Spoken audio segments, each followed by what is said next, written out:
Vous êtes forcément pas passé à côté du phénomène Oppenheimer, mais connaissez-vous réellement son histoire? On va parler de Robert Oppenheimer, l'inventeur de la bombe atomique. On va dans cette vidéo parler de ses projets et découvertes, et ensuite nous découvrirons le projet Manhattan et les catastrophes engendrées derrière toutes ces expériences. On commence dès maintenant. Robert Oppenheimer est un physicien américain né le 22 avril 1904 à New York. Il est à ses débuts physicien et pratique beaucoup la théorie, puis va devenir au fil de ses études directeur scientifique du projet Manhattan. Dès ses débuts, Robert Oppenheimer va se faire enseigner par les meilleurs physiciens européens. Il va même publier des articles importants en mécanique quantique, en physique des particules et en physique nucléaire. En 1930, ses travaux théoriques et son prestige font de lui l'un des plus importants centres de recherche en physique, à tel point qu'il va enseigner ses théories à des élèves. En 1943, malgré l'opposition des services de sécurité de l'armée américaine due aux relations passées d'Oppenheimer avec des militants de gauche, le général Leslie Richard Grove le nomme directeur scientifique du projet Manhattan. Le projet Manhattan est le nom de code du projet de recherche qui produisait la première bombe atomique durant la Seconde Guerre mondiale. La première expérience de fission nucléaire a été réalisée en 1938 par la physicienne Lise Meitner et les chimistes Otto Hahn et Fritz Strassmann. Cette expérience découle de la découverte de la réaction en chaîne par le physicien hongrois Leo Szilard en 1934. Plus tard, Leo Szilard, avec Eugène Wigner et Edward Teller, tous physiciens nucléaires et d'origine juive hongroise, réfugiés aux États-Unis, étaient convaincus que la fameuse énergie libérée par la fission nucléaire pouvait être exploitée dans les programmes de recherche des Allemands pour faire des bombes. Le 26 janvier 1939, une conférence de physique théorique se tient à Washington où participe Enrico Fermi, concepteur de la pile atomique, et annonce les possibilités de la fission nucléaire pour la fabrication d'une bombe atomique. Le projet Manhattan commença en 1939 et les frais investis s'élèvent à 2 milliards de dollars. Quant aux travaux de recherche de ceux-ci, deux modèles d'armes furent développés durant la guerre. Dans le premier modèle dit de type canon, un bloc d'uranium était projeté sur un autre pour déclencher une réaction en chaîne. Les blocs étaient composés d'uranium-235, un isotope comptant pour 0,7% d'uranium naturel. Dans le second, l'arme au plutonium fut testée pour la première fois lors de l'essai Trinity réalisé le 16 juillet 1945 à Los Alamis au Nouveau-Mexique. Durant ce projet où Robert Oppenheimer en est le scientifique, même le directeur scientifique, il va effectuer plusieurs tests. C'est dans le Nouveau-Mexique que ces tests vont se poursuivre et que le test final sera lancé. Et à l'été 1945, la bombe va être suspendue sur une tour en acier et le 16 juillet à 5h29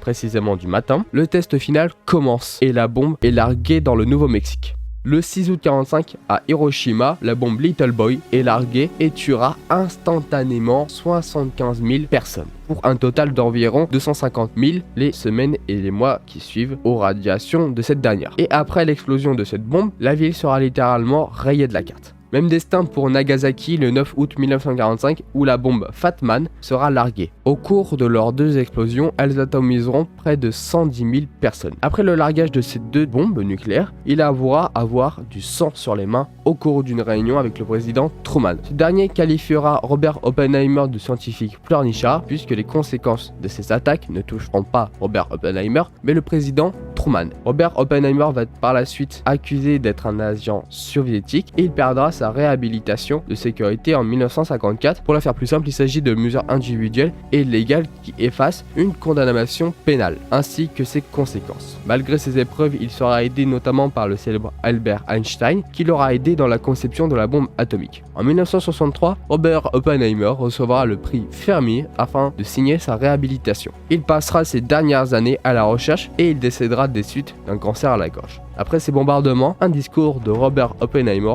est prononcé et sera même diffusé à la télévision. Maintenant, je suis devenu la mort, le destructeur des mondes.